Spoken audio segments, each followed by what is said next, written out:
Hello बच्चों, so let's read this question. Select the sequence of step in respiration. So यहाँ पर हमें A B C and D statements के अंदर step of respiration given है. We have to arrange them in correct sequence and then select the correct option from A B C and D. So let's start our solution with the key concept. Key concept में हम जिस चीज़ के बारे में बात करेंगे that is the respiratory sequence. So respiratory sequence के बारे में बात करते हैं. Let's start our discussion. So step 1 क्या रहता है? स्टेप 1 शुड बी जो हमारी बाहर की एटमॉस्फेरिक एयर है उसको ह्यूमन बॉडी के अंदर लेना. सो स्टेप 1 में हम क्या करेंगे? ब्रीदिंग करेंगे, इंस्पायर करेंगे एटमॉस्फेरिक एयर को इनसाइड द ह्यूमन बॉडी. सो अब जो एयर है वो ह्यूमन के अंदर आ गई. तो जो स्टेप 2 है वो क्या रहेगा? अब स्टेप 2 क्या रहेगा? स्टेप 2 क्या रहेगा? जो हमारे एयर हमने अंदर लिया उसकी डिफ्यूजन करवाना through the alveolar wall. Second step is diffusion of air जिसमें O2 एंड CO2 होते हैं अक्रॉस एल्वुलर मेम्ब्रेन और दी वॉल. सो अब हमने डिफ्यूजन करवा दी एल्वुलर मेम्ब्रेन के थ्रू भी. Then the step number 3. Step number 3 क्या होता है? इसका ट्रांसपोर्ट करवाना by blood. Transport by blood. अब जो ब्लड है वो इसको कहाँ पे लेके जा रहा है? हमारे टिश्यूज़ और ऑर्गन्स के पास लेके जा रहा है. सो स्टेप नंबर 4 क्या आ जाएगा? diffusion between blood and tissues.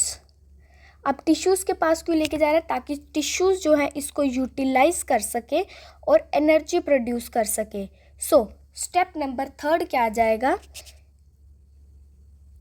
Used by tissues or the utilized by tissue. So these are the step of respiration. Now come back to our question. So question में हमें क्या दिया? कुछ 5 steps दिए हैं. हम इनको अरेंज करते हैं. First, second, third, fourth and fifth step. So let's read the statement A. Statement A says diffusion of gases across alveolar membrane. So alveolar membrane के अक्रॉस डिफ्यूजन होना that is our second step. So जो हमारी ए statement है वो किस में आ जाएगी? Second step के अंदर. Then we have diffusion of O2 and CO2 between blood and tissue. So blood and tissue कब डिफ्यूज होता है? जब ब्लड के थ्रू ट्रांसपोर्ट हो जाएगा, टिश्यूज़ के पास जा रहा होगा. So that is our fourth step.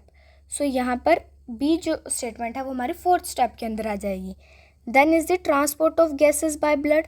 So transport of gases by blood क्या है? थर्ड स्टेटमेंट है. एल्वुलर से डिफ्यूज होके ट्रांसपोर्ट बाय ब्लड होती है.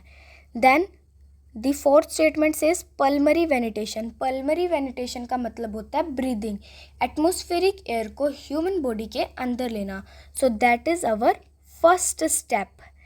Then we have last statement that says utilization of O2 bye cell.